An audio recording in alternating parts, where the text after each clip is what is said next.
नमस्कार दोस्तों, welcome to Avinash GS academy. दोस्तों, आज ये हमारी Ghatna Chakra short note series का थर्ड लेक्चर है, जिसमें कि हम सब्जेक्ट पढ़ रहे हैं भारतीय राज्य व्यवस्था एवं शासन, है ना दोस्तों। और आज के लेक्चर में हम कंप्लीट करेंगे घटना चक्र पूर्वावलोकन के चैप्टर 8 से लेके 12 तक के, जिसमें कि टॉपिक हमारे कवर होंगे प्रस्तावना, शासन प्रणाली, राष्ट्रीय प्रतीक, संघ एवं उसके राज्य एवं नागरिकता। पिछले लेक्चर में दोस्तों हम लोग ने 1 to 7 तक के चैप्टर्स को कंप्लीट किया था, है ना। और आज के लेक्चर में हम लोग चैप्टर 8 to 12 तक के कंप्लीट करेंगे। ऐसे ही दोस्तों हम लोग एक एक वीडियो में 4 5 चैप्टर्स को कंप्लीट करेंगे, जिससे हमारे शॉर्ट नोट बहुत जल्दी कवर हो जाएंगे और आपके रिवीजन में बहुत फायदा देगा। जो हम लोग का टारगेट है UP PCL 2026, ROA RO lower PCL और जितने भी वनडे एग्जाम्स हैं वो आगे इसमें बहुत अच्छे से आपको कवर करके अच्छे से इसको प्री जो हमारा टारगेट है, प्री को क्या कहते हैं टारगेट रखे हम लोग इसको पढ़ाई कर रहे हैं, वो आपका कवर हो जाएगा, ठीक है, और आपके समय को बचाएगा। तो हमारा पहला टॉपिक है दोस्तों उद्देश्य का, यानी कि प्रस्तावना, भारत की प्रियम्बल यानी कि प्रस्तावना, ठीक है, ये हमारा पहले लगाया हुआ है। आइए स्टार्ट करते हैं। तो देखिए क्या कहता है दोस्त, भारत के संविधान को 26 नवंबर 1949 को अंगीकृत किया था, यानी कि अपनाया गया था। 26 जनवरी 1950 को उद्देशिका के अनुसार लागू करते समय, ठीक है, 26 नवंबर 1949 को तो क्या कहते हैं बेटा अंगीकृत किया था, यानी कि अपनाया गया था। लेकिन इसे उद्देशिका के अनुसार लागू कब किया गया? लागू किया था 26 जनवरी 1950, जिस दिन हम लोग गणतंत्र दिवस मनाते हैं, ठीक है। तो लागू करते समय जो भारत की क्या वस्तु थी, यानी कि जो ओरिजिनल था उसमें था संपूर्ण प्रभुत्व संपन्न लोकतंत्रात्मक गणराज्य, ठीक है। उस समय जो क्या कहते हैं प्रियम्बल की लैंग्वेज थी वो क्या थी? संपूर्ण था, प्रभु सनातन लोकतांत्रिक गणराज्य था भारत, ठीक है। लेकिन उसके बाद ये देखिए लिखा हुआ है समाजवादी, पंथनिरपेक्ष और अखंडता जैसे शब्द इसमें 42वें संशोधन अधिनियम 1976 द्वारा जोड़ा गया है ना। ये देखिए प्रियम्बल में दोस्तों है, देखिए पहले हमारा क्या कहता है प्रभु संबद्ध था, है ना, समाजवादी था, लोकतांत्रिक गणराज्य था। लेकिन उसके बाद बीच में समाजवादी जोड़ा गया, पंथनिरपेक्ष को जोड़ा गया, है ना, और एक अखंडता शब्द को जोड़ा गया। इस तरीके से जो शुरुआत में हमारे पास जो प्रियम्बल था उसमें जो ओरिजिनल था जब लागू हुआ था तो संपूर्ण प्रभु लोकतंत्रात्मक गणराज्य था। लेकिन समाजवादी, पंथनिरपेक्ष और अखंडता शब्द इसमें 42 संविधान संशोधन, है ना, 1976 द्वारा इसमें जोड़ा गया, ठीक है।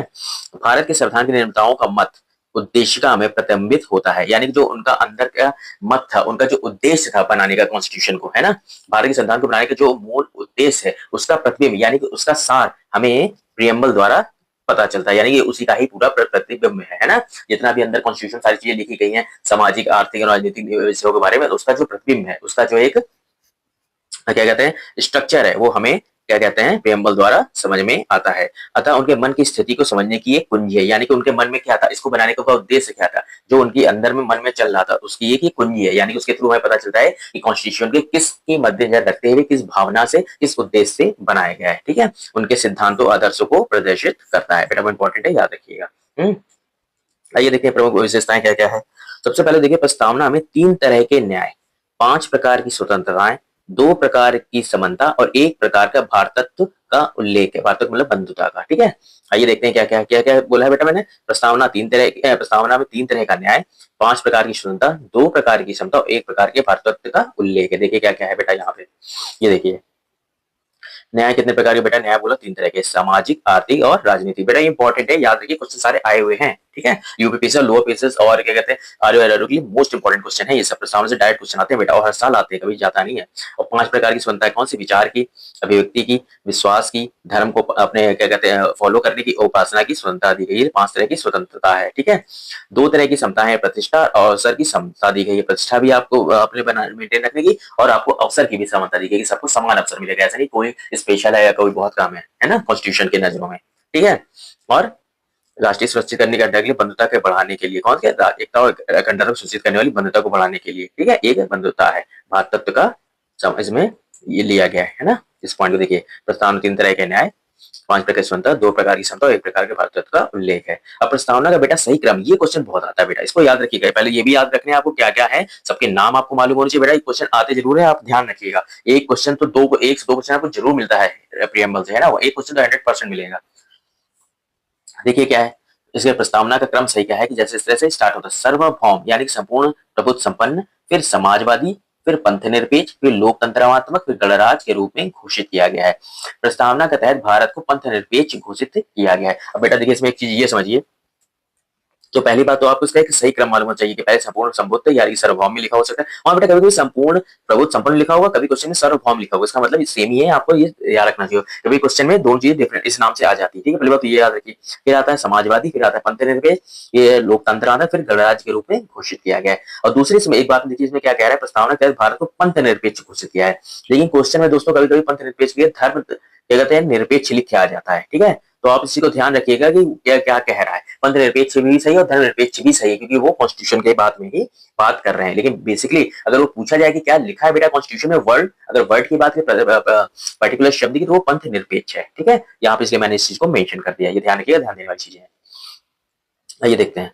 जवाहरलाल नेहरू जी द्वारा 13 दिसंबर 1946 को संविधान सभा के प्रथम अधिवेशन जब संविधान सभा का प्रथम अधिवेशन हुआ था, जो फर्स्ट डे था 13 दिसंबर को, उसी दिन एक उद्देश्य प्रस्ताव को रखा गया था, जिसे कि 22 जनवरी 1947 को संविधान सभा द्वारा पारित किया गया था, जिसने बाद में भारत के संविधान की प्रस्तावना यानी कि उद्देशिका का रूप लिया, ठीक है बेटा। जवाहरलाल नेहरू ने 13 दिसंबर 1946 को संविधान सभा में जो प्रथम अधिवेशन में उद्देश्य प्रस्ताव को रखा था, उसे ही बाद में भारत के संविधान की प्रस्तावना यानी कि उद्देश्य के रूप में ले लिया गया था, ठीक है। प्रस्तावना की प्रकृति न्याय योग्य नहीं है, यानी कि ये लागू नहीं किया जा सकता। बेटा मैंने बोला ना कि ये लागू नहीं, क्योंकि ये सारा एक तरीके से देखिए, जितने अंदर कॉपी जैसे कोई बुक होती है, अंदर की सारी जो चीजें लिखी होती है ना, उसके बाहर एक इंडेक्स होता है, ये चीजें, ये चैप्टर, ये चीजें आपके टॉपिक्स अंदर बुक में है, लेकिन आप उससे सारी चीजें कवर थोड़ा कर सकते, आप पढ़ नहीं सकते हो ना, एक्सप्लेन नहीं कर सकते। ऐसे ही इसमें उस चीज का जितनी चीजें हमारी क्या कहते हैं कॉन्स्टिट्यूशन द्वारा प्रोवाइड करी जा रही है, जो आपको सर्विस दी जा रही है, जो चीजों को आपको लागू करना है, तो उसके अंदर है ना, जैसे मूल अधिकार और सारी चीजें। लेकिन जो आपका जो इसकी न्याय की प्रकृति है, इसकी प्रियम्बल की, वो जस्टिसेबल नहीं है, यानी कि न्याय योग्य नहीं है, उसको लागू आप नहीं करवा सकते। वो एक सिर्फ उसका आपको बताया गया है कि अंदर आपके कॉन्स्टिट्यूशन के अंदर क्या क्या चीजें जाते हैं, नियम दिए गए, उसके अधीन आप उनको लागू करा सकते हैं, ठीक है। इसलिए जस्टिस सेबल नहीं है बेटा, याद रखिए, बहुत इंपॉर्टेंट पॉइंट है, ये जस्टिस सेबल नहीं होता है, ठीक है, आप इसको लागू नहीं करवा सकते, ओके। क्योंकि बेटा कुछ दिया ही नहीं, इस वजह से आपको उसका प्रतिबंध दिया गया है, इसके सिर्फ टॉपिक्स दिए कि अंदर क्या क्या चीजें एक्सप्लेन करी गई कॉन्स्टिट्यूशन में, है ना। ये भारत के मूल अधिकार, बेटा मूल अधिकार को बताया गया, लेकिन किसी कितनी स्वतंत्रता है, ठीक है, उसमें बताया गया है अंदर, लेकिन उसमें फॉलो करने के उसके तरीके दिए गए, ठीक है, लॉज अंदर है, ध्यान रखिएगा बेटा, इंपॉर्टेंट पॉइंट है। फिर है भारत संविधान के प्रमुख बिंदु और क्या क्या देखिए, इसमें व्यक्ति की गरिमा, प्रतिष्ठा और अवसर की समानता और राष्ट्र की एकता अखंडता सुनिश्चित करने वाली बंधुता है। ये बेटा हमने आपको जैसे बताया ना, तो इसमें एक अपनी गरिमा को भी आप मेंटेन कर सकते हैं, अवसर की समानता मिलती है सभी नागरिकों को, ठीक है। अगर आप यहाँ के नागरिक हैं तो आपको समान क्या कहते हैं अवसर मिलेगा किसी भी चीज के, ठीक है। और राष्ट्र की एकता और अखंडता सुनिश्चित करने वाला बंधुता है, भारत तत्व है, ठीक है। ये देखते हैं, लौकिक सार्वभौमता भारत में, इसका अर्थ है, अर्थ क्यों प्रस्तावना का आरंभ ही है, इसका क्या है, इसका अर्थ इसलिए क्या है कि इसका प्रस्तावना का जो आरंभ ही है वो हम भारत के लोक से होती है, यानी कि जनता सर्वशक्तिमान है और भारत किसी बाहरी सत्ता के अधीन नहीं है, सभी व्यक्ति पूर्णता और समान रूप से मानव है, ये सिद्धांत सार्वभौमता नाम से जाना जाता है। ये बेटा लौकिक और सार्वभौमता का डेफिनेशन एक तरीके से दी गई है, ठीक है। इसको आप समझ लीजिए, लौकिक सार्वभौमिकता होता क्या है। लॉबी बेटा सार्वभौमिकता का मीन्स यही है कि क्योंकि देखिए इसका स्टार्टिंग क्या है कि इसके प्रस्तावना का जो प्रारंभी है वो ही है हम भारत के लोग, यानी कि इसके जो मालिक है, इस चीज के जो मानने वाले उसके क्या कौन है, भारत के लोग ही हैं, ये किसी के अंडर में है, किसी का गुलाम नहीं है हमारा देश। हम अपने नियम, अपने कायदे, अपने रूल्स रेगुलेशन सारे हम बनाते हैं, हम कोई हमारे लिए रूल्स रेगुलेशन नहीं बना सकता, वो कॉन्स्टिट्यूशन के लॉज कोई और नहीं बनाएगा, हम अपने खुद बनाएंगे, हम स्वतंत्र हैं, ठीक है। कौन है, क्योंकि हमारी शुरुआती होती है हम भारत के लोग से, ठीक है ना। जी बेटा यही सिद्धांत सार्वभौमिकता के नाम से जाना जाता है बेटा, इंपॉर्टेंट पॉइंट याद रखिएगा, आईएएस में भी आया हुआ है, यूपीएससी में आया हुआ, और पीसीएस में इस तरह के क्वेश्चन डायरेक्ट आ जाते हैं, ठीक है। आइए देखते हैं, धर्मनिरपेक्ष और पंथनिरपेक्ष का सही भाव है कि राज्य भारत का कोई धर्म नहीं है, यानी सभी धर्म राज्यों का राज्य द्वारा समान संरक्षण अपेक्षित है। बेटा पंथनिरपेक्ष और धर्मनिरपेक्ष, देखिए मैंने बोला था ना, कभी कोई धर्मनिरपेक्ष लिख के आ जाता है, कभी पंथनिरपेक्ष लिख के आता है, लेकिन आप मान के चलेंगे पंथनिरपेक्ष, लेकिन जो दिया हुआ है, जो प्रियम्बल में जो वर्डिंग है, ठीक है ना, मैं आपको दिखा भी देता हूँ, अभी मैंने आपको ऊपर दिखाया था, ये देखिए प्रियम्बल में बेटा ये क्या कहते हैं, ये देखिए पंथनिरपेक्ष लिखा हुआ, ठीक है। जब आपको डायरेक्ट दिया हो तो आप इसको ध्यान रखिए कि प्रियम्बल में पंथनिरपेक्ष लिखा गया है, ठीक है। लेकिन कभी भी क्वेश्चन में धर्मनिरपेक्ष भी लिख के आ जाता है, इस चीज को आपको माइंड में रखना होगा, ठीक है।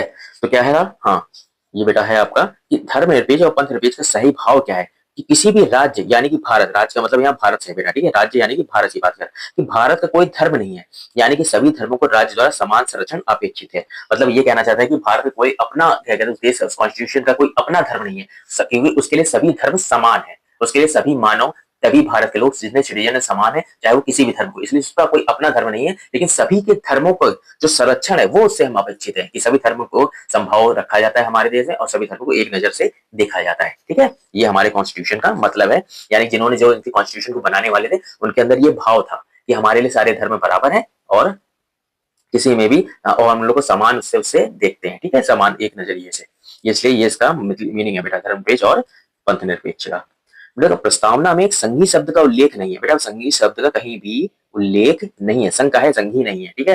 उसको बताते हैं किस तरह का इसमें, क्योंकि संघ में यूनियन शब्द का प्रयोग किया जाता है, अनुच्छेद 1 में संघ का यूज किया गया, लेकिन संघी शब्द का उल्लेख नहीं है, ठीक है। इस चीज का ध्यान रखिएगा, पूछ लेता है, डायरेक्ट क्वेश्चन आया हुआ है यूपीपीसीएस में, ठीक है। इस संघीय शब्द का उल्लेख नहीं, लेकिन अनुच्छेद 1 में यानी आर्टिकल 1 में यूनियन शब्द का प्रयोग किया गया है, यूनियन, ठीक है, राज्यों का संघ जिसे बोला जाता है, यूनियन शब्द है, लेकिन संघीय शब्द का प्रयोग नहीं किया गया। बेटा याद रखिएगा, इंपॉर्टेंट टर्म है।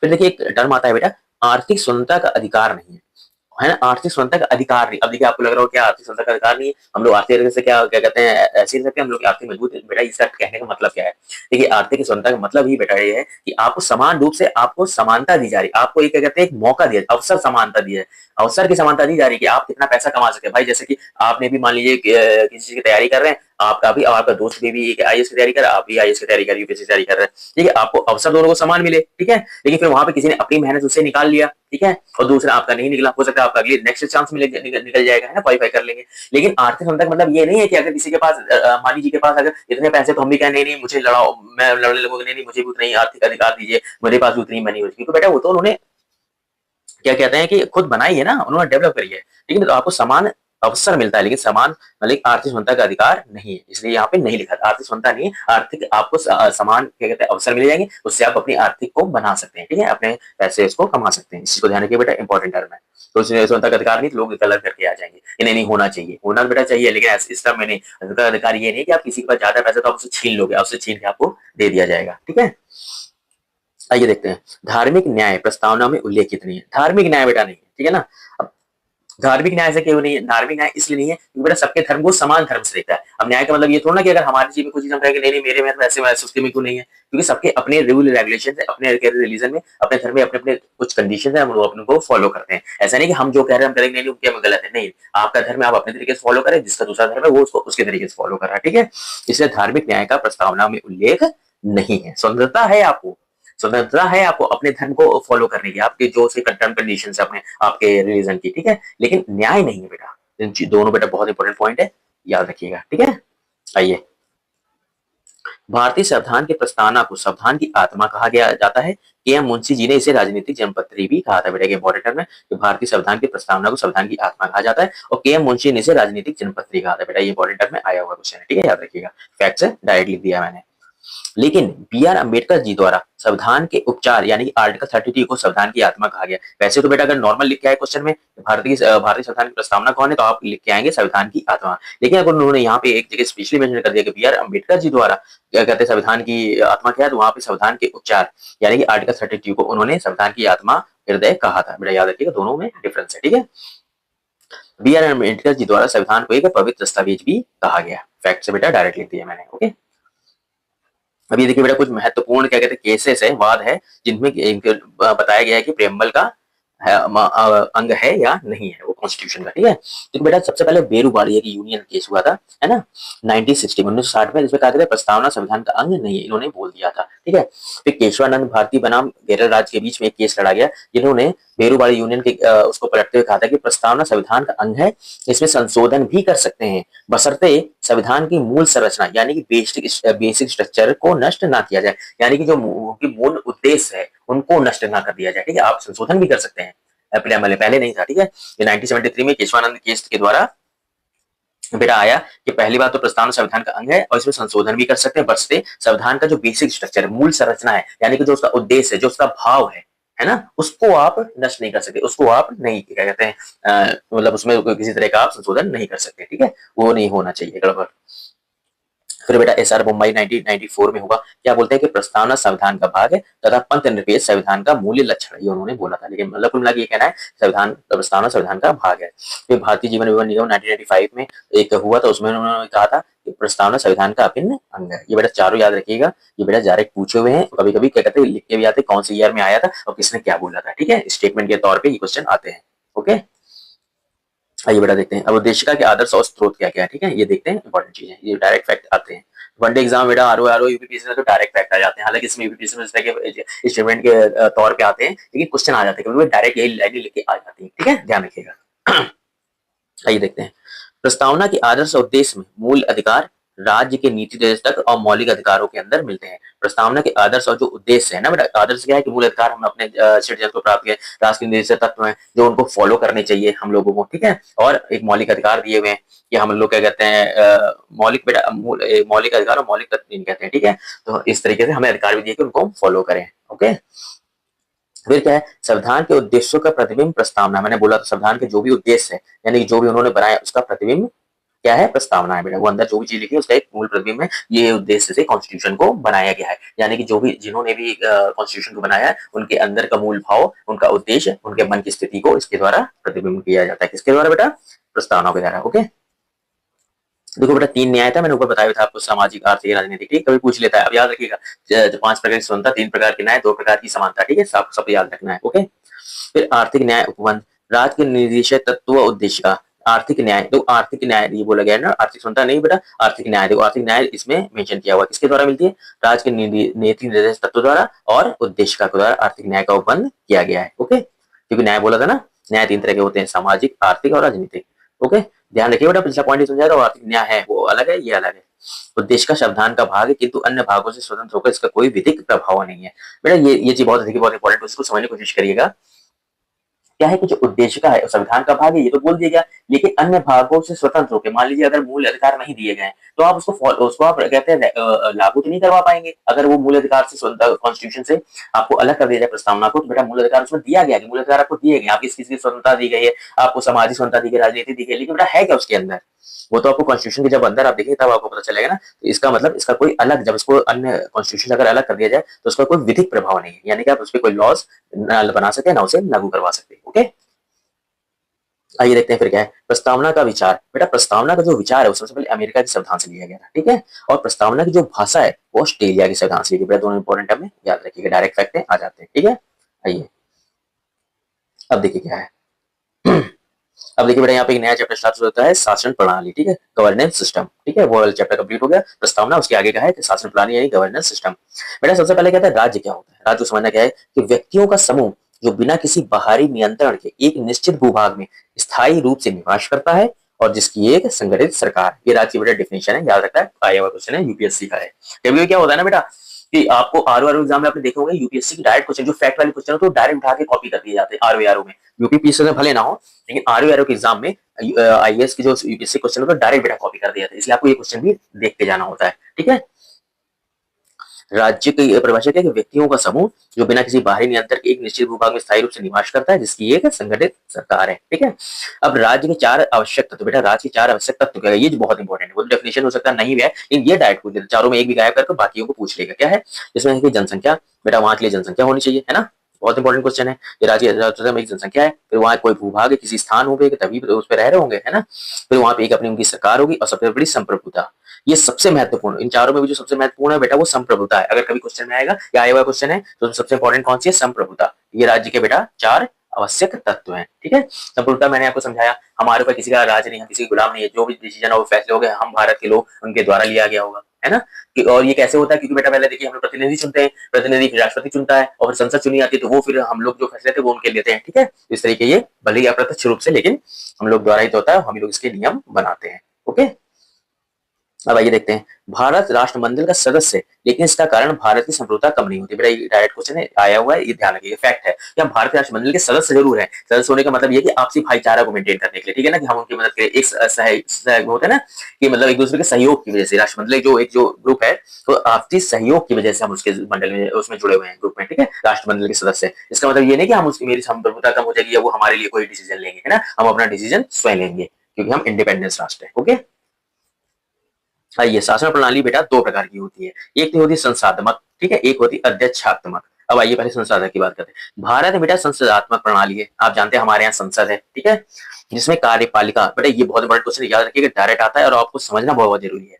जिसमें कार्यपालिका यानी कि एग्जीक्यूटिव बॉडी, विधायिका यानी कि लेजिस्लेटिव बॉडी द्वारा नियंत्रित होती है। किसके द्वारा, जिसमें कार्यपालिका, बेटा आपको उल्टा करके पूछ लेगा, आपको पूछेगा विधायिका किसके द्वारा नियंत्रित होती है या कार्यपालिका उसके, इसको ये आपको डायरेक्ट ये क्रम याद रखना पड़ेगा। ये भारत में संसदात्मक प्रणाली है जो कि इसमें कार्यपालिका यानी कि एग्जीक्यूटिव बॉडी यानी कि सरकार काम कौन करती है, कार्यपालिका कौन करती है, जो कार्य करने वाले यानी कि सरकार, अधिकारी जो ये लोग हैं, ठीक है, ये कार्य करते हैं। और विधायिका यानी कि संसद, ठीक है बेटा, विधायिका यानी कि संसद, ठीक है, ये इनके द्वारा नियंत्रित होती है, क्योंकि सरकार जो भी काम होती है, देखो बजट अगर पेश करती है तो वहां पहले संसद से पास करवाते हैं ना, कि ये पारित होगा तब जाके संसद मिलेगा, तब पैसा आता है ना। ठीक है, संसद जैसे कि जब बजट आता है, इसी तरह समझिए कि कार्यपालिका विधायिका द्वारा नियंत्रित होती है और सरकार संसद के प्रति उत्तरदायी भी होती है, यानी सरकार जो है वो कार्यपालिका और विधायिका सांसद है। ठीक है, बहुत इंपॉर्टेंट है बेटा, याद रखिएगा आप लोग, बार बार क्वेश्चन भी है कि बहुत इंपॉर्टेंट बेटा, याद रखिएगा जिसमें कार्यपालिका विधायिका द्वारा नियंत्रित होती है। ओके, अब एक और देखते हैं, संसदात्मक प्रणाली सर्वप्रथम ब्रिटेन द्वारा आरंभ हुई थी बेटा, ब्रिटेन में ही संसद प्रणाली का क्या कहते हैं आरंभ हुआ था। ठीक है,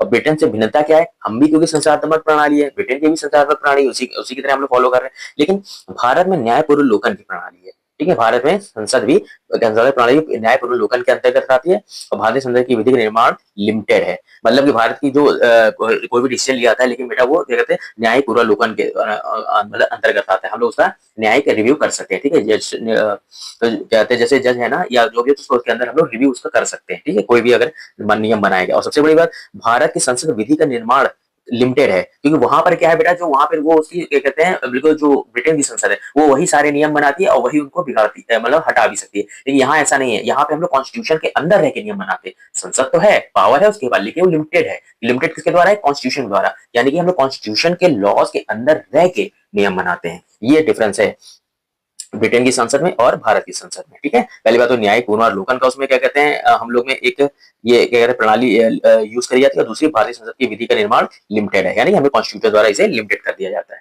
बेटा याद रखिए, बहुत इंपॉर्टेंट टर्म है ये, यूपीएससी एग्जाम में आया हुआ है, डायरेक्ट भी यूपीपी से पूछ लेता है। आइए देखते हैं भारतीय संविधान की विशेषता क्या है। पहली बात, संस्थात्मक सरकार है, स्वतंत्र न्यायपालिका। हाँ, न्यायपालिका पहले हमारे संसद से बहुत स्वतंत्र है, देखिए वहां पर एक संसद टॉप पे है जो ब्रिटेन की है ना, वो अपना क्या कहते हैं नियम खुद ही बनाती, खुद ही हटा देती है, उसमें कोई न्यायपूर्वलोकन का सिस्टम वहां पे नहीं है, लेकिन इंडिया में है। ठीक है, स्वतंत्र न्याय, और इसलिए वो इसीलिए क्योंकि हमारी जो न्यायपालिका है वो संस्थात्मक कहते हैं संसद से स्वतंत्र है। क्या क्या हो गया बेटा, तीन चीजें भारतीय संविधान की विशेषता, पहले संस्थात्मक सरकार है, स्वतंत्र न्यायपालिका है और संघात्मक सरकार है। ओके, संघात्मक सरकार का बेटा है कि हमारे क्या कहते हैं जो शक्तियां हैं वो बटी मतलब बीच में विभाजित है, आधी कुछ सेंटर को दी गई, कुछ स्टेट को दी गई है। ठीक है, आधा स्टेट उसी के अंदर में ही है, लेकिन सब जो शक्तियां हैं वो विभाजित है, इसलिए उसको संघात्मक सरकार बोलते हैं। आइए, ठीक है, अब देखिए भारत की संसदीय प्रणाली मंत्रिपरिषद, अब क्या क्या चीजें आती है बेटा, ये याद रखिए, भारत की संसदीय प्रणाली मंत्रिपरिषद, लोकसभा के प्रति उत्तरदायी होती है, राष्ट्रपति और अध्यक्ष प्रणाली में सारी कार्यपालिका की सत्ता राष्ट्रपति में नहीं होती। हाँ, ये भी देखिएगा एक अच्छा पॉइंट है कि भारत में संसदीय प्रणाली उसमें मंत्रिपरिषद है वो लोकसभा के प्रति उत्तरदायी होती है। ठीक है, और जो राष्ट्रपति अध्यक्ष प्रणाली है उसमें सारी कार्यपालिका की शक्तियां राष्ट्रपति में ही निहित होती है। ठीक है, यही जिसमें दिक्कत है, वहां पे न्याय पूर्वलोकन कहते हैं, न्याय का पूर्वलोकन नहीं हो पाता है, और यहाँ पे न्याय कहते हैं क्या कहा गया, न्यायिक पुनर्विलोकन यहाँ पे इंडिया में पॉसिबल है। ठीक है, पुनर्विलोकन जिसे कहते हैं। ये देखिए बेटा डिफरेंस है, याद रखिएगा। ठीक है, इंपॉर्टेंट है। अब आइए देखते हैं क्या है।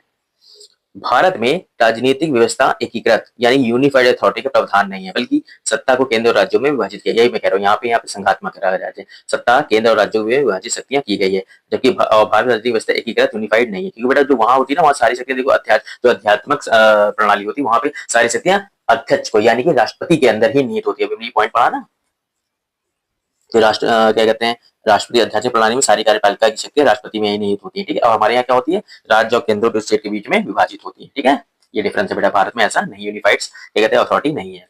केंद्र और राज्य सरकारों को अधिकार का स्रोत भारतीय संविधान है, और हमें जो सरकार की जो शक्तियां मिलती हैं है ना, सरकार को अधिकार का जो स्रोत है वो क्या है, इंडियन कॉन्स्टिट्यूशन, क्योंकि हम लोग उसी के द्वारा लिमिटेड होते हैं, उन्हीं के द्वारा उसी के अंदर हम लोग को लॉज को संसद को बनाना होता है ना, लेजिस्लेचर का काम है उसके अंदर में रह के बनाना, ये लिमिटेशन है, याद रखिए, इंपॉर्टेंट पॉइंट है बेटा ये यूपीएससी के पॉइंट ऑफ व्यू से भी। सुशासन की विशेषता लाल फीताशाही नहीं है, बल्कि जवाबदेही और पारदर्शिता और कानून का नियम है। ठीक है, ये बेटा इंडियन कॉन्स्टिट्यूशन का क्या है, सुशासन की विशेषता क्या है, लाल फीताशाही यानी कि बहुत ज्यादा क्या कहते हैं जो लॉज हैं, मतलब अधिकारी सब चीजें हैं, है लाल फीताशाही यानी कि उसे कहते हैं एक तरह से जितने अधिकारी होते हैं ना, जितने भी लॉ एग्जीक्यूटिव बॉडी है उनका उसमें मतलब ज्यादा इन्वॉल्वमेंट नहीं है। ठीक है, लेकिन पहले बहुत ज्यादा थी, बाद में उसको फ्री किया गया था। ठीक है, तो लाल फीताशाही नहीं है। लाल फीताशाही माने जो अधिकारी लोग ये होते हैं ना ऑफिसर्स, उनका ज्यादा प्रभाव नहीं है, बल्कि जवाबदेही है उनकी और पारदर्शिता है और कानून का नियम है। ठीक है, आइए अब देखते क्या है कल्याणकारी राज्य, है ना बेटा, क्या है कल्याणकारी राज्य, वेलफेयर का उद्देश्य क्या क्या है कि कमजोर वर्गों के कल्याण का प्रबंध करना। देखिए हमारी सरकारें नए नए लॉज और स्कीम लाती रहती हैं वेलफेयर करने के लिए। ठीक है, गरीबों और जो भी अदर जो माइनॉरिटी है उनके लिए। ठीक है, आइए देखते हैं नेक्स्ट पॉइंट, भारतीय संविधान का दर्शन क्या क्या है, भारतीय संविधान का जो दर्शन है यानी कि उसकी फिलॉसफी क्या क्या है, कल्याणकारी राज्य हो, समाजवादी राज्य हो और राजनीतिक समानता हो। ठीक है, लेकिन समान साम्यवादी राज्य ना हो, बेटा यहाँ पे नहीं हो लीजिए, नहीं हो। ठीक है, साम्यवादी राज्य नहीं होना चाहिए। ठीक है, नहीं होना चाहिए। ये बेटा मैं नहीं लिखना मैं भूल गया हूँ, तो ध्यान रखिएगा, माफ करिएगा, कभी कभी बेटा टाइपिंग में गलती हो जाती है, टाइप करते समय थोड़ा सा माफ करिएगा मुझे। ठीक है, इस बात के लिए तो भारतीय संविधान का दर्शन क्या क्या है, कल्याणकारी राज्य हो, समाजवादी राज्य हो, राजनीतिक समानता हो, लेकिन साम्यवादी राज्य ना हो। ठीक है, ये यहाँ पे मेंशन कर लिएगा बेटा। आइए देखते हैं अब अध्यात्म प्रणाली शासन क्या है। इसका आधारभूत तत्व केवल एकल कार्यपालिका है। वहां पे एकल कार्यपालिका ही होती है जो उसी में उनकी सारी सत्ता केंद्रीकृत होती है और सारी शक्तियां राष्ट्रपति में निहित होती है। ठीक है, एकल ही कार्यपालिका होती है बेटा उसी में ही, क्योंकि हमारे जैसे दो सदन है लोकसभा राज्यसभा, लेकिन वहां पे एक ही होती है और सारी कार्यपालिका सत्ता केंद्रित अध्यक्ष यानी कि राष्ट्रपति पे निहित होती है। ये डिफरेंस है अध्यात्म शासन प्रणाली में और संसद की प्रणाली में। अच्छा अब इसकी देखिए बेटा अध्यात्म प्रणाली की विशेषता क्या है, प्रमुख राष्ट्रपति होता है, राष्ट्रपति संसद को भंग नहीं कर सकता। और राष्ट्रपति अपनी मंत्रिपरिषद चयन स्वयं करता है। बेटा हाँ, ये भी चीजें देखिए इंपॉर्टेंट पॉइंट है। राष्ट्रपति यहाँ पे राष्ट्रीय संसद को भंग कर सकता है इंडिया में, लेकिन वहां पे संसद को भंग नहीं कर सकता। राष्ट्रपति अपनी मंत्रिपरिषद को स्वयं चयन करता है। ये डिफरेंस है बेटा, याद रखिएगा, है ना, दोनों के बीच में। और अध्यात्म शासन का उदय सर्वप्रथम यूएसए में हुआ था और संस्थापना कहाँ हुआ था, ब्रिटेन में, लेकिन अध्यात्म शासन का उदय हुआ था यूएसए में। भारत में प्रजातंत्र है, जनता को सरकारों चुनने और बदलने का अधिकार प्राप्त है। ठीक है, भारत में प्रजातंत्र का मतलब बेटा है हम लोग को वोटिंग का अधिकार है, हम अपने द्वारा ही जनता को चुनते हैं, जनता के द्वारा ही नेता हमारे प्रतिनिधि चुने जाते हैं, जिसे भारत में प्रजातंत्र कहते हैं। इसी को कभी पूछे तो बेटा डायरेक्ट क्वेश्चन है, पॉइंट आते हैं। तो प्रजातंत्र का मतलब हमें वोट अपनी सरकार को चुनने और बदलने का अधिकार प्राप्त है, किसके द्वारा, वोटिंग के द्वारा। ओके, इसलिए बेटा वोटिंग बहुत इंपॉर्टेंट होती है, पार्टिसिपेट जरूर किया करिए। लोकतंत्र का उत्कृष्ट गुण ये है कि वो क्रियाशील बनाता है। ठीक है, क्या बनाता है, क्रियाशील बनाता है साधारण पुरुषों और महिलाओं की बुद्धि चरित्र को। लोकतंत्र का एक उत्कृष्ट गुण बेटा एक डायरेक्ट फैक्ट क्वेश्चन आया हुआ था, इसको लिख लीजिए, मैंने इसको कहीं पढ़ा नहीं है लेकिन ठीक है, आप इसको इसमें दिया हुआ है तो ये बुक में एक डायरेक्ट क्वेश्चन आया था, अब इसको मैंने यहाँ मेंशन कर दिया है। लोकतंत्र का उत्कृष्ट गुण ये भी है कि वो क्रियाशील बनाता है, ये तो फैक्ट है कि साधारण पुरुषों महिलाओं की बुद्धि और चरित्र को। ठीक है, अब आया है क्वेश्चन बेटा, सही इसके यूपीएससी ने इसे माना है तो हम इसे मानेंगे। ठीक है बेटा, कुछ क्वेश्चन होते हैं डायरेक्ट फैक्ट होते हैं बेटा, हमको उनको सीधे सीधे मान लेना चाहिए, फैक्ट में कुछ कह नहीं सकते। ओके, आइए, क्योंकि वो यूपीएससी आयोग द्वारा सही माना भी गया है। आइए, भारत एक गणतंत्र है, राष्ट्र प्रधान निर्वाचित होता है, चाहे अप्रत्यक्ष रूप से या प्रत्यक्ष रूप से, ना कि वंशानुगत है। भारत एक गणतंत्र की गणतंत्र का मतलब क्या है कि हमारे यहाँ का जो राष्ट्रपति है वो चुना जाता है, चाहे क्योंकि हम लोग यहाँ देखिए अप्रत्यक्ष रूप से आता है, हम डायरेक्ट राष्ट्रपति को चुनते नहीं है। ओके, अगर आप बेटा आप लोगों को देखिए, ये मैं आपको यहाँ पे पॉलिटी नहीं पढ़ा रहा हूँ, ठीक है, मैं आपको यहाँ पे जो क्वेश्चन आए हुए हैं आपके पूरा लोकल में, मैं उसको सिर्फ एक्सप्लेन कर रहा हूँ। ठीक है, तो आप मुझे मैं मान के चल रहा हूँ आपको बेसिक नॉलेज तो होगी, क्योंकि अब मैं यहाँ पे बेटा पूरा राष्ट्रपति आपको अभी नहीं पढ़ाऊंगा। ठीक है, वो तो जब वो कुछ आएगा क्या कहते हैं वो चैप्टर, तो उसमें मैं आपको वहाँ पे पढ़ाऊंगा, और वैसे मैं यहाँ पढ़ा नहीं रहा हूँ, मैं यहाँ पे क्वेश्चन को आपको सॉल्व करके एक्सप्लेन करा रहा हूँ। ठीक है, तो मैं मान के चल रहा हूँ आपको बेसिक नॉलेज तो होगी, और जब मैं पॉलिटिक्स सब्जेक्ट पढ़ाऊंगा तो बेटा बहुत डीप से, बिल्कुल जीरो से अच्छे ऊपर लेवल तक पढ़ाऊंगा। ओके, आइए देखते हैं क्या कह रहा था। ये भारत एक गणतंत्र है जहां राष्ट्रपति राष्ट्र प्रधान निर्वाचित या प्रत्यक्ष या अप्रत्यक्ष रूप से होता है, ना कि वंशानुगत रूप से। ठीक है, गणतंत्र का मतलब है कि हमारा जो राष्ट्रपति है वो वंशानुगत, वो क्या कहते हैं, पोस्ट नहीं है, वो हम उसे चुनते हैं। ठीक है, जनता द्वारा प्रत्यक्ष या अप्रत्यक्ष रूप से चुना जाता है। भारत का संविधान परिसंघीय है, अर्थात केंद्र और राज्यों के बीच शक्तियों का वितरण है। बेटा संघीय परिसंघीय सेम शब्द है। ठीक है, उसी तरह से केंद्र और राज्यों के बीच शक्तियों का वितरण है, मैंने ऊपर आपको बताया था। ओके, आइए, भारत का संविधान अंशतः कठोर और अंशतः लचीला है, यानी कि ना वो पूरी तरीके से कठोर है ना ही पूरी तरीके से लचीला है। ठीक है, वो भारत का संविधान अंशतः कठोर है, अंशतः लचीला है। ठीक है, ये बेटा डायरेक्ट फैक्ट है। संविधान का एक संघीय प्रणाली का प्रावधान करता है। संविधान एक संघीय प्रणाली का, मैंने बताया संघीय प्रणाली का, क्योंकि केंद्र और राज्य के मध्य शक्तियों का स्पष्ट विभाजन है। लेकिन बेटा ये कहीं वर्ड मेंशन नहीं है, याद रखिएगा, वहां संघ है, यूनियन बोला, लेकिन संघीय वर्ड पूरे कॉन्स्टिट्यूशन में मेंशन नहीं है, लेकिन इसको माना जाता है। क्यों? क्योंकि केंद्र और राज्य के मध्य शक्तियों का स्पष्ट विभाजन है। यद्यपि पूर्ण संघ नहीं है, क्योंकि वो भी प्रावधान एक शक्तिशाली केंद्र की रचना करता है। इसका उदाहरण है कि न्यायपालिका स्वतंत्र, सुरक्षित और संघवादता व्यवहारिक नहीं है। ठीक, अब देखिए इसको समझिए, मैं पॉइंट को समझाता हूँ क्या है। ये संविधान एक संघीय प्रणाली प्रदान करता है। ठीक है, पहली बात तो केंद्र और राज्य के बीच में शक्तियों का विभाजन है। यद्यपि ये पूर्ण संघ नहीं है, ये पूर्ण संघ नहीं है बेटा, पूर्ण, क्योंकि अगर पूर्ण संघ होती तो सारा अध्यात्मक हो जाता। ठीक है, तो अध्यात्मक हमारे प्रणाली तो है नहीं, क्योंकि संघीय प्रणाली है, क्योंकि हमारे संस्थात्मक प्रणाली है, क्योंकि कोई भी प्रावधान एक शक्तिशाली केंद्र की रचना करता है। ठीक है, इसका उदाहरण है कि न्यायपालिका स्वतंत्र, सुरक्षित है और संघवाद व्यवहारिक नहीं है। लेकिन न्यायपालिका स्वतंत्र देखिए सुरक्षित है, अगर एकाधिपत्य होती तो वो सुरक्षित ना होती, है ना, अध्यात्मक प्रणाली की वजह से। और संघवादता व्यवहारिक नहीं, संघवादता व्यवहारिक इसलिए नहीं है बेटा कि कुछ चीजें डायरेक्ट क्या करते हैं, उसके द्वारा ही चलती है, सेंटर के द्वारा। ठीक है ना, कुछ चीजें, संघवादता का मतलब है कि पूरी तरीके से कहते हैं जो शक्तियों को विभाजन 50-50 होना चाहिए, राज्य और क्या कहते हैं सेंटर में, लेकिन ऐसा नहीं, हमारे सेंटर को ज्यादा मजबूत किया गया है, इससे राज्य से ज्यादा शक्तियां प्रोवाइड की गई हैं सेंटर को, इसलिए वो संस्थात्मक व्यवहारिक नहीं है, ठीक है ना, व्यवहार में नहीं है, कहा जाता है संघात्मक, इसलिए कहीं वो मेंशन नहीं है कॉन्स्टिट्यूशन में, इसलिए संघवाद व्यवहारिक नहीं है। ओके, एकात्मक लक्षण संविधान के क्या, एकल नागरिकता है ना, एकात्मक लक्षण। अब देखिए हमारे यहाँ जो एकात्मक लक्षण है, ये देखिए इसने बोला ना कि कोई प्रावधान एक शक्तिशाली केंद्र की रचना करता है, कुछ ऐसे प्रावधान है जो एक शक्तिशाली केंद्र की रचना करते हैं, यानी कि सेंट्रल को ज्यादा मजबूत किया हुआ है, किससे, स्टेट से। अब देखिए क्या क्या है उसमें से, जो एकल की लक्षण है संविधान की, एकल नागरिकता, यानी कि हम लोग पहले से यूएस में क्या है कि एक सेंट्रल की सिटीजनशिप होती है और एक जो दूसरा स्टेट में रह रहा होता है उसकी सिटीजनशिप होती है, यानी कि वहाँ कहते हैं डुअल नागरिकता का कॉन्सेप्ट है, लेकिन हमारे इंडिया में नहीं, हमारे यहाँ यानी कि एक ही क्या कहते हैं नागरिकता है, यानी पूरे देश में एक ही नागरिकता है, ठीक है, ऐसा नहीं है कि आप क्या कहते हैं यूपी की आपकी अलग नागरिकता है और इंडिया की अलग है, ठीक है, हमारे यहाँ ऐसा नहीं है, एकल नागरिकता है पहली बात, इसलिए ये एकलात्मक लक्षण संविधान का है। और राज्यपालों की नियुक्ति राष्ट्रपति द्वारा होती है, राज्यपालों की नियुक्ति कौन होती है, राष्ट्रपति द्वारा होती है, ठीक है। आपातकाल की घोषणा राष्ट्रपति करता है जो कि केंद्र में है, राज्यपालों की नियुक्ति कौन करता है, राज्यों में, जो राष्ट्रपति जो कि केंद्र में है। संधि और समझौते भी राष्ट्रपति के नाम से क्या कहते होते हैं कई अधिकतर, ठीक है। संसद की शक्ति भी उनमें ही है, अखिल भारतीय सेवाएं जो है वो भी संसद यानी कि सेंट्रल द्वारा बनाई जाती हैं। ओके, इसलिए ये कितने लक्षण है, ये बेटा एकात्मक लक्षण है कि भारत में सेंट्रल क्या कहते हैं स्टेट से ज्यादा मजबूत है, कहा जाते हैं संघीय लेकिन वो व्यवहारिक नहीं है, लेकिन मजबूत ज्यादा कौन है, सेंटर। ओके, ध्यान रखिए बड़ा इंपॉर्टेंट टर्म है।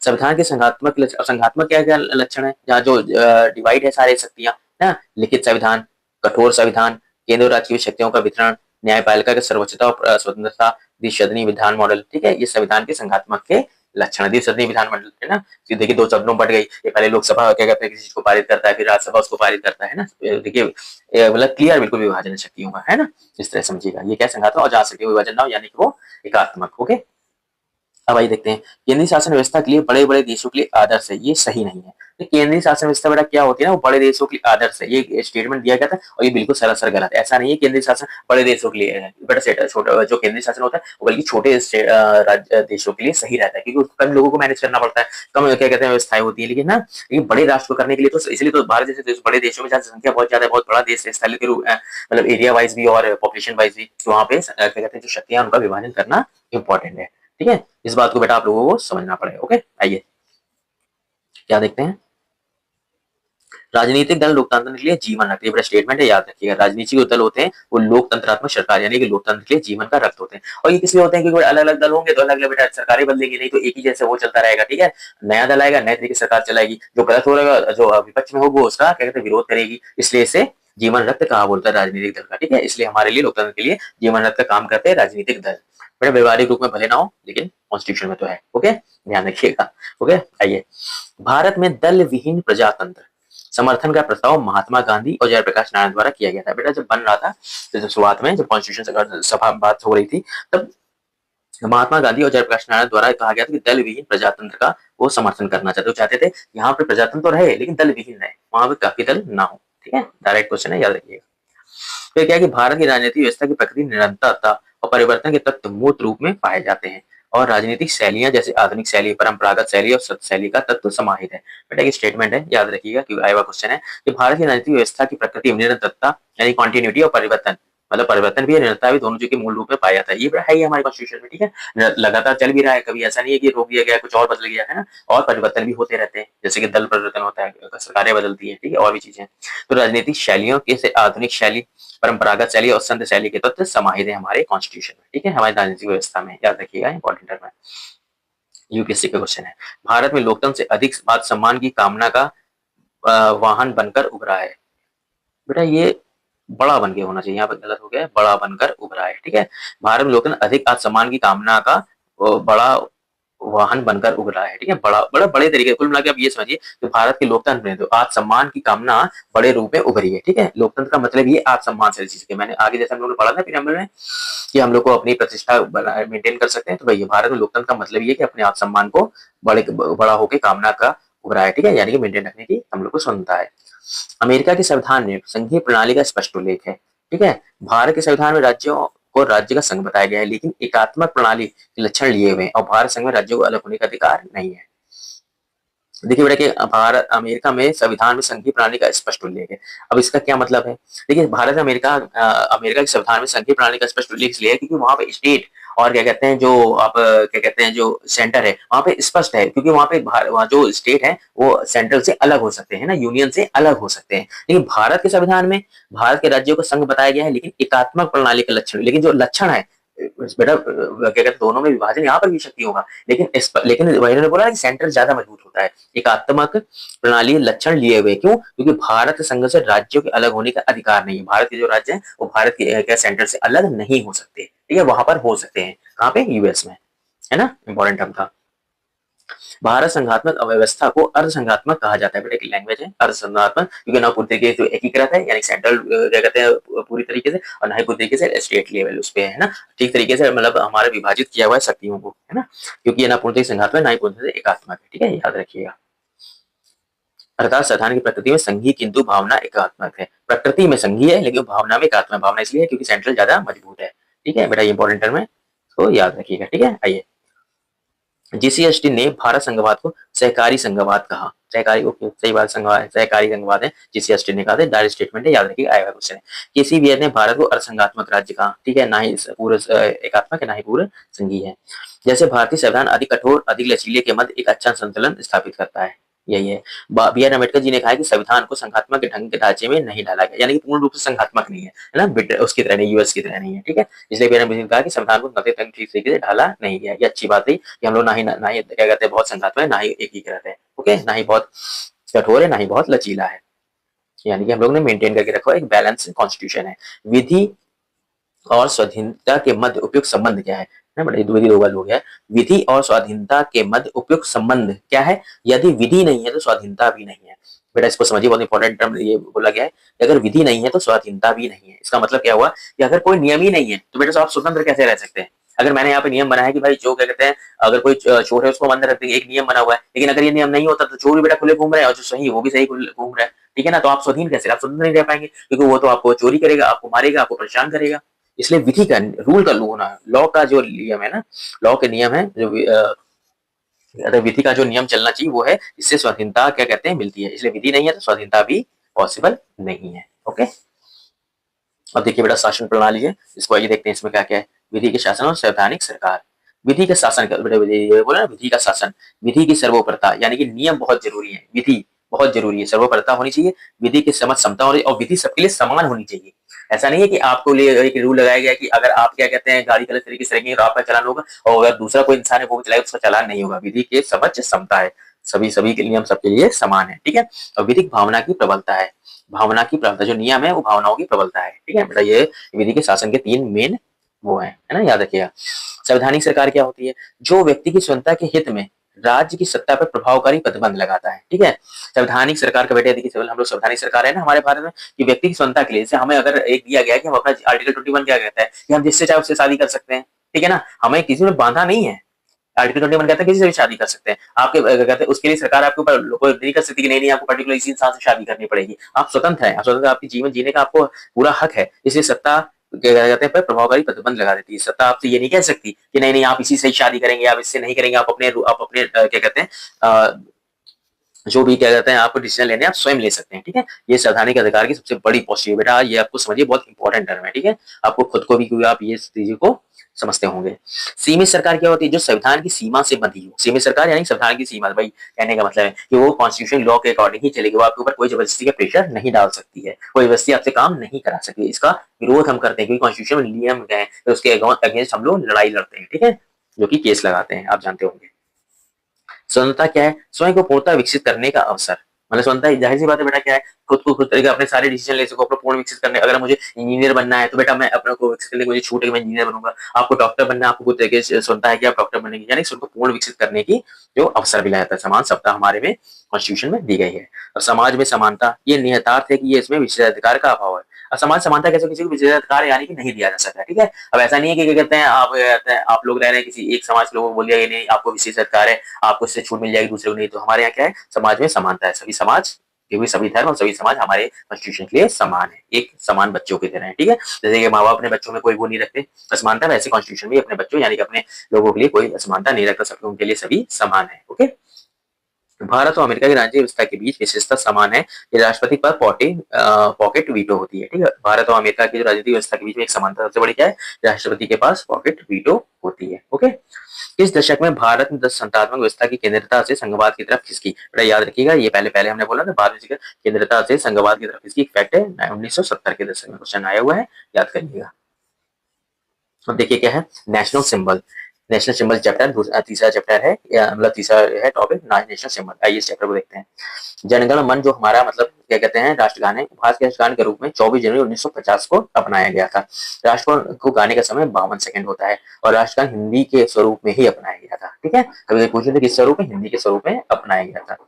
राजकीय चिन्ह को 26 जनवरी 1950 को अंगीकृत किया गया, जो कि सब जानते हैं। नहीं अच्छा, राजकीय चिन्ह, सॉरी, राजकीय चिन्ह यानी कि सारनाथ वाराणसी का जो है अशोक स्तंभ, उसके है ना, उसके शीश की जो अनुकृति है उसको कब बनाया गया, 26 जनवरी 1950 को, जिस दिन हमारा गणतंत्र दिवस हम लोग मनाते हैं बेटा, राष्ट्रीय चिन्ह। ठीक है ना, याद रखिएगा। राष्ट्रीय ध्वज को सर्वप्रथम संविधान सभा द्वारा 22 जुलाई 1947 को अपनाया गया और ध्वज के बीच में 24 तीलियां होती है। बेटा ध्वज के बीच में जो चक्र होता है ना, उसमें 24 तीलियां होती हैं और ध्वज की जो लंबाई चौड़ाई का अनुपात है वो 3:2 का है। ठीक है, डायरेक्ट फैक्ट है बेटा, लेकिन याद रखिएगा। ठीक है, भारत का राष्ट्रीय पशु बाघ है, इसका नाम होता है पैंथेरा टाइगर, जिसका साइंटिफिक नेम है ना। और बाघ परियोजना 1973 में चली हुई थी बेटा, एक साथ क्वेश्चन कभी पूछ लेते हैं ना, राष्ट्रीय पशु बाघ है उसका पूछ लेगा साइंटिफिक नेम, और फिर भारत की परियोजना कभी हुई थी, ये ईवीएस का पार्ट है। मैं ईवीएस का बेटा वहां पे एक सीरीज चला भी रहा हूँ अपने उसमें इसी चैनल पे, तो आप लोग देखिएगा, मैं उसमें शुरुआत से बिल्कुल बहुत बेसिक से पढ़ा रहा हूँ। ठीक है, तो उसको भी आप जाके देखिएगा, आपको ईवीएस बहुत अच्छे से यूपीएससी लेवल तक के लेवल को मैं पढ़ा रहा हूँ, तो अभी प्री भी आ रहा है यूपीएससी का, तो उसको भी पढ़िएगा बहुत अच्छे से। ठीक है, आप जाकर उसको सीरीज को देख सकते हैं। तो भारत के राष्ट्रीय पशु बाघ है पैंथेरा टाइग्रिस और बाघ परियोजना 1973 में शुरू की गई थी। ओके, राष्ट्रीय पुष्प कमल है बेटा, लेलम्बो निसिफेरा उसका साइंटिफिक नेम है, जो भारतीय संस्कृति का प्रतीक है। प्रतीक बेटा इसलिए रहा है क्योंकि देखिए बुद्धों में भी कमल को बहुत माना गया है। ठीक है, हमारे कहते हैं ईश्वरों में भी कमल के रूप में क्या कहते हैं विरासत मतलब उसके ऊपर बैठते हैं। ठीक है, इसलिए इनका सांस्कृतिक क्या कहते हैं हमारे भारत संस्कृति प्रतीक भी रहा है क्या, राष्ट्रीय पुष्प कमल। राष्ट्रीय पक्षी बेटा कौन है हमारा, मोर, जिसे कहते हैं पावोक स्टेटस। राष्ट्रीय पक्षी राष्ट्रीय वृक्ष क्या है बेटा, बरगद। ठीक है, ध्यान रखिए, डायरेक्ट फैक्ट है। राष्ट्रीय पक्षी मोर, राष्ट्रीय पक्षी वृक्ष बरगद, राष्ट्रीय फल बेटा आम है, और राष्ट्रीय वाक्य क्या है हमारा, सत्यमेव जयते, जो कि अशोक स्तंभ के नीचे लिखा हुआ है ना।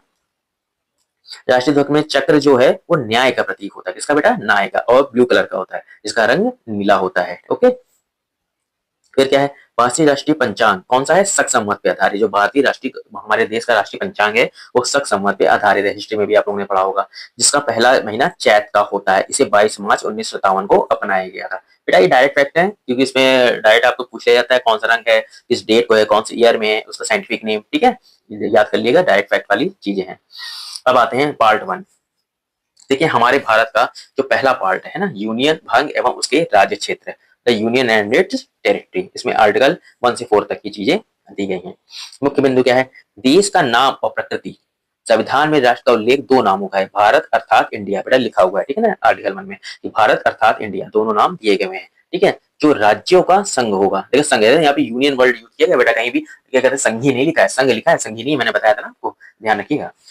पहली बात तो देश के नाम और प्रकृति, भारतीय राष्ट्र को दो नाम है, एक भारत अर्थात इंडिया, भारत और इंडिया, और जो राज्यों का संघ होगा, राज्यों को संघ से अलग होने का अधिकार नहीं है। ये देखिए आर्टिकल 1 में दिया हुआ है कि राज्य जो देश होगा वो राज्यों का संघ अलग होने का अधिकार नहीं है, राज्यों का संघ होगा भारत। ओके, आर्टिकल 1 के अनुसार भारत के राज्य क्षेत्र के अंतर्गत 3 श्रेणियां आती हैं, कौन कौन सी, राज्य और राज्य के क्षेत्र, राज्य और संघ राज्य क्षेत्र यानी कि यूनियन टेरिटरी, और ऐसे राज्य क्षेत्र जो भारत सरकार द्वारा कभी भी अर्जित किए जाए, यानी कि कोई लड़ाई होती है अगर हम उसको अर्जित कर लेते हैं, वहां जीत जाते हैं, तो वो भी हमारी टेरिटरी, इंडियन टेरिटरी में आ जाएगा। ओके, आइए इसके आर्टिकल देख लेते हैं। आर्टिकल 1 में 1 में क्या गया, संघ का नाम भारत अर्थात इंडिया है और उसके राज्य क्षेत्र ये बताया गया है। दो में क्या बताया गया, यानी आर्टिकल 2 में भारतीय संघ में नए राज्यों का प्रवेश व उसकी स्थापना होगी। बेटा ध्यान रखिएगा, इसमें क्या है, नए राज्य, इसमें एक वर्ड है बेटा, ध्यान रखिएगा, प्रवेश है।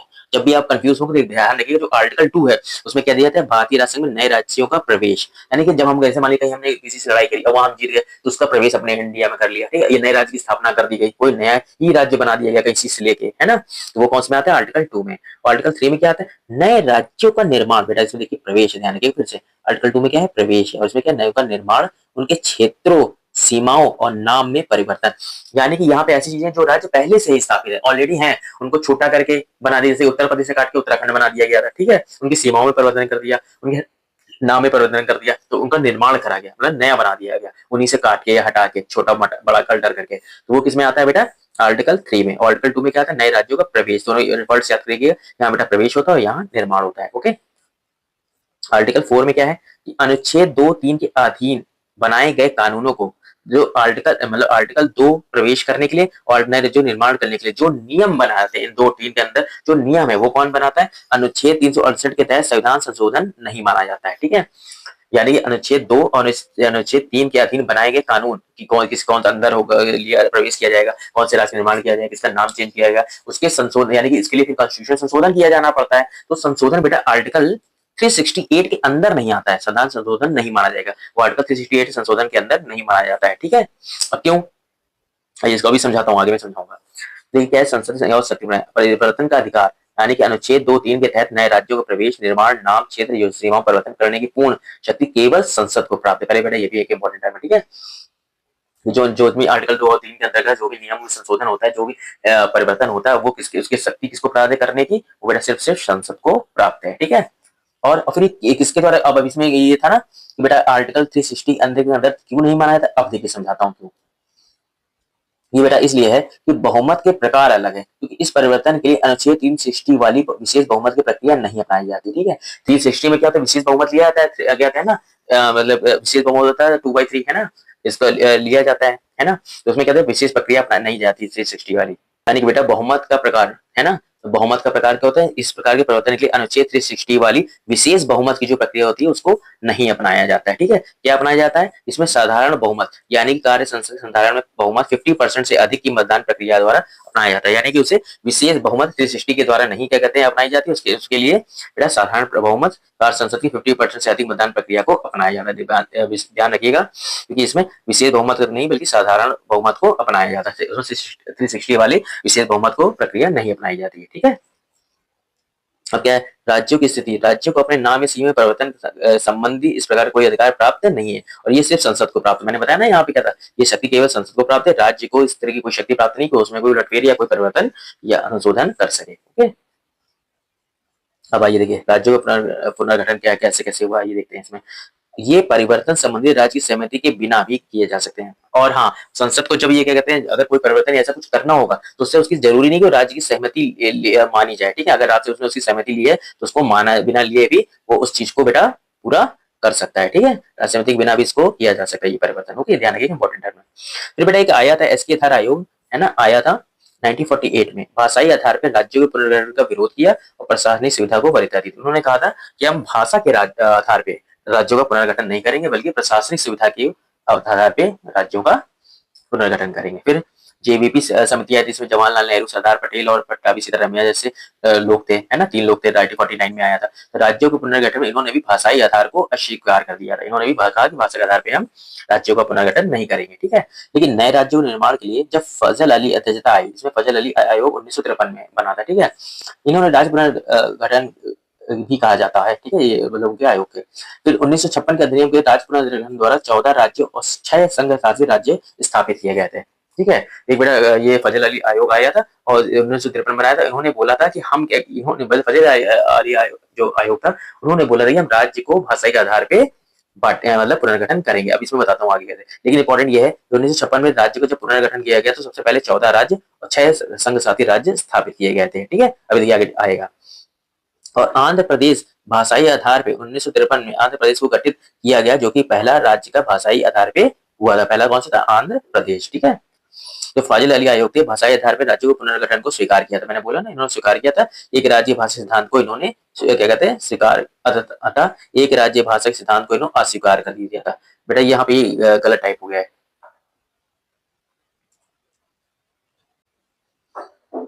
ठीक है बेटा, तो फजल आयोग ने भाषाई आधार पर राज्यों को पुनर्गठन को स्वीकार किया था, राज्य के भाषा सिद्धांत को स्वीकार कर लिया था। ठीक है, वर्तमान में भारत में 28 राज्य और 8 केंद्र शासित राज्य हैं। कितने राज्य हैं बेटा भारत में वर्तमान में, क्या कहते हैं 28 राज्य और 8 केंद्र शासित राज्य हैं। तेलंगाना भारत का 29वां राज्य था, जो कि 2 जून 1914 को बना था।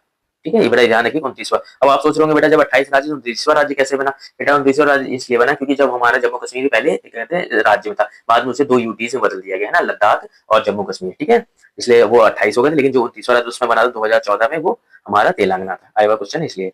बेटा जो गोवा है वो केंद्र शासित राज्य नहीं है, बहुत लोग गोवा को केंद्र शासित राज्य मानते हैं लेकिन ऐसा नहीं है।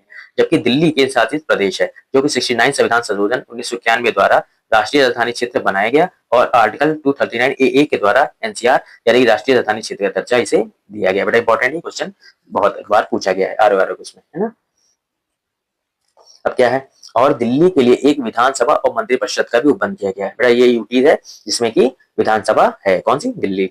मद्रास का नया नाम तमिलनाडु रखा गया था, ठीक है। और राज्यों के पुनर्गठन की स्थापना 29 दिसंबर 1953 में की गई, जिसने अपनी रिपोर्ट 30 सितंबर 1955 को सौंपी थी। और उक्त आधार पर 1956 में राज्य पुनर्गठन अधिनियम भाषाई आधार पर राज्यों को पुनर्गठन 1956 में किया गया, ठीक है। बेटा ये टर्म है, याद रखिएगा। फजल अली आयोग के सदस्य कौन कौन थे, फजल अली, के एम पनिकर और हृदयनाथ कुंजरू। ओके बेटा डायरेक्ट राइट है, इसको आपको ऐसे याद करना पड़ेगा। अब बेटा इसका भाग 2 आता है नागरिकता यानी कि सिटीजनशिप। बेटा देखिए मैं आपको पढ़ा नहीं रहा हूँ, जो हमें फैक्ट आए हुए हैं, जो क्वेश्चन आए हुए हैं उनको आपको एक्सप्लेन कर रहा हूँ, ठीक है, जिससे आपका समय कम बचे और डायरेक्ट आप पढ़ के एग्जाम में जा सके। भारत में एकल नागरिकता का प्रावधान है, मैंने बताया कि यहाँ पे दो नहीं है, कि कोई स्टेट की अलग नहीं होती है और कंट्री की अलग नहीं होती, भारत में एक ही है जो एक देश की एकल नागरिकता होती है। ओके नागरिकता भाग 2 में आर्टिकल 5 से 11 तक है। ओके भारतीय अधिकतर नियम 1955 में देखिए किस किस के द्वारा नागरिकता ली जाती है। पहले तो जन्म द्वारा, यहाँ आपका जन्म हुआ तो आप यहाँ के नागरिक हो गए। वंश द्वारा यानी कि आप अगर यहाँ, अब आपके पापा यहाँ पे थे तो आपको भी यहाँ की नागरिकता मिल गई, ठीक है, वंशाक्रम के द्वारा। रजिस्ट्रेशन द्वारा, रजिस्ट्रेशन द्वारा क्या होता है बेटा कि अगर आप कोई भारतीय मूल के लेकिन आप बाहर रहते हैं तो आपने रजिस्ट्रेशन करा के भारत की क्या कहते हैं ले सकते हैं नागरिकता। देशीकरण द्वारा, देशीकरण द्वारा होता है बेटा ये विदेशियों के लिए द्वारा होता है, ठीक है। ये रजिस्ट्रेशन द्वारा होता है, ये इंडियंस के लिए होता है जो कि भारतीय मूल के हो, ये विदेशियों के द्वारा होता है। दोनों में ये बेटा डिफरेंस है, ठीक है। देशीकरण द्वारा है ना, वो कौन कर सकते हैं, विदेशी अपने यहाँ की नागरिकता को प्राप्त कर सकते हैं। इसमें कुछ कंडीशन है जो कि आपको पॉलिटी पढ़ाऊंगा तो उसमें मैं डिटेल बताऊंगा, लेकिन यहाँ पे डायरेक्ट क्वेश्चन है इसलिए मैं इसको यहाँ पे दिखा दे रहा हूँ। किसी भूभाग को भारत में सम्मिलित हो जाए, जैसे कोई भूभाग भारत में सम्मिलित हो गया तो वहां के भी लोग को भी यहाँ की सिटीजनशिप अपने आप मिल जाएगी।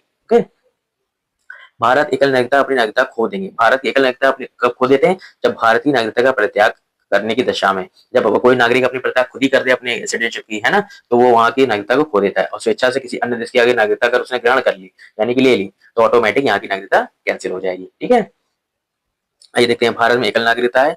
भारत का राष्ट्रपति निर्वाचित होने के लिए तभी पात्र हो जब वो भारत का नागरिक हो, उसे जन्म से नागरिक होना आवश्यक नहीं है। बेटा उसका कहने का मतलब ये है कि अगर आप क्या कहते हैं भारत के राष्ट्रपति तभी निर्वाचित हो सकते हैं किसी भी कंडीशन, बस आप भारत के क्या कहते हैं नागरिक हो। इसका ये जरूरी नहीं कि जन्म से ही नागरिक होना आवश्यक है, लेकिन अगर आप जन्म से नहीं, अगर आप बाद में भी आए हैं तो भी आप यहाँ पे भारत के राष्ट्रपति बन सकते हैं, ठीक है। नागरिकता के अर्जन हेतु आर्टिकल 11 में नागरिकता के संबंध में जो विधि है बनाने का संपूर्ण शक्ति अर्जन यानी उसको प्राप्त करने की, उसको त्याग करने की शक्ति के जो नियम बनाए गए वो सिर्फ संसद को प्राप्त है, ठीक है। इसका कोई और नियम बनाता नहीं है, ठीक है, इसको प्राप्त है संसद को।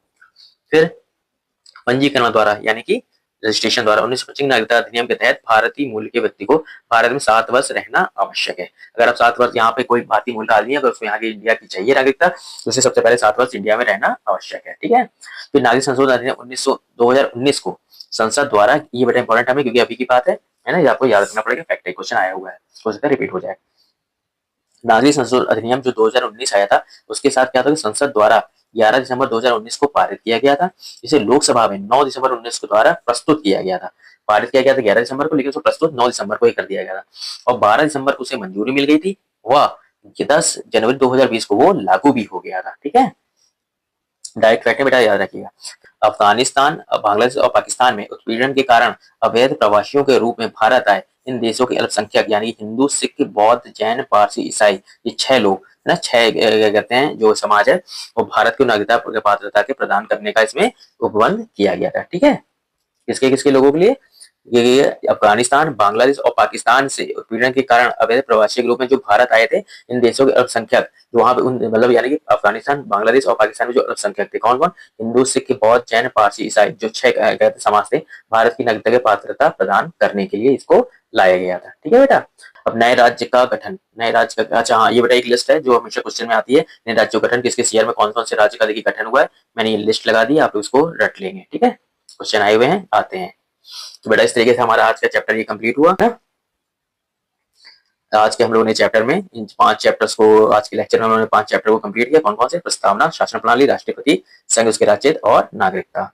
मुझे उम्मीद है कि आपको लेक्चर अच्छा लगेगा, इसलिए आपका ये फैक्ट तैयार होते रहेंगे जो कि आने वाले बेटा अपकमिंग एग्जाम है UP PCS, ROA, lower PCS जितने भी बड़े एग्जाम इसके लिए बहुत फायदेमंद है। आपका समय बचेगा है ना। इसको आप पढ़िएगा और अगर आपको हमारा वीडियो अच्छा लगे, आपको इन्फॉर्मेशन हमारी अच्छी लगती है दी हुई, तो इसे लाइक करिएगा और हमारे चैनल को सब्सक्राइब करिएगा। ओके बेटा, मिलते हैं नेक्स्ट वीडियो में। Thank you.